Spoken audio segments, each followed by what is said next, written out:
नवरात्रि का आरंभ मां शैलपुत्री की पूजा से होता है। पर्वतराज हिमालय के घर पुत्री के रूप में जन्म लेने के कारण इनका नाम शैलपुत्री विख्यात हुआ। इनका वाहन वृषभ है, इसलिए ये देवी वृषारूढ़ा के नाम से भी जानी जाती है और इन्हें सती के नाम से भी बहुत से भक्त पूजते हैं। प्रजापति दक्ष ने एक बहुत बड़ा यज्ञ किया। इसमें उन्होंने सारे देवताओं को अपना अपना यज्ञ भाग प्राप्त करने के लिए आमंत्रित किया, किंतु शंकर जी को उन्होंने इस यज्ञ में निमंत्रण नहीं भेजा। सती ने जब सुना कि उनके पिता एक अत्यंत विशाल यज्ञ का अनुष्ठान कर रहे हैं, तब वहां जाने के लिए उनका मन विकल हो उठा। अपनी यह इच्छा उन्होंने शंकर जी को बताई। सारी बातों पर विचार करने के बाद उन्होंने कहा, प्रजापति दक्ष किसी कारणवश हमसे रुष्ट हैं। अपने यज्ञ में उन्होंने सारे देवताओं को आमंत्रित किया है, उनके यज्ञ भाग भी उन्हें समर्पित किए हैं, किंतु हमें जानबूझकर नहीं बुलाया है।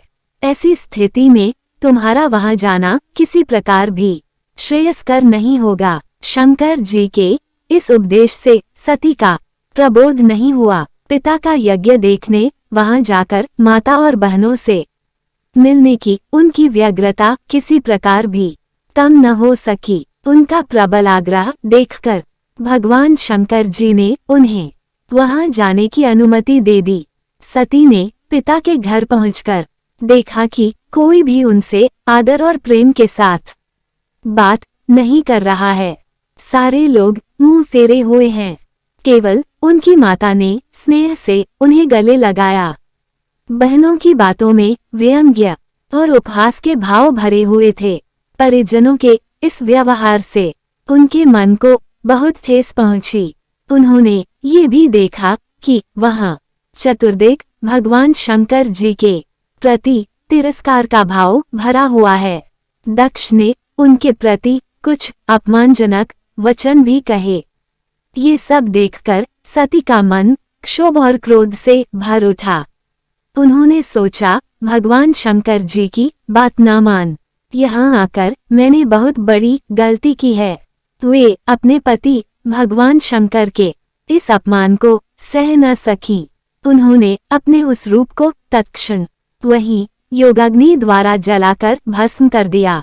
वज्रपात के समान इस दुखद घटना को सुनकर शंकर जी ने क्रुद्ध हो अपने गणों को भेजकर दक्ष के उस यज्ञ का पुनर्तः विध्वंस करा दिया। सती ने योगाग्नि द्वारा अपने शरीर को भस्म कर अगले जन्म में शैलराज हिमालय की पुत्री के रूप में जन्म लिया। इस बार वे शैलपुत्री नाम से विख्यात हुई। पार्वती हेमूति भी उन्हीं के नाम हैं। उपनिषद की एक कथा के अनुसार इन्हीं ने हेमूति स्वरूप से देवताओं का गर्व भंजन किया था।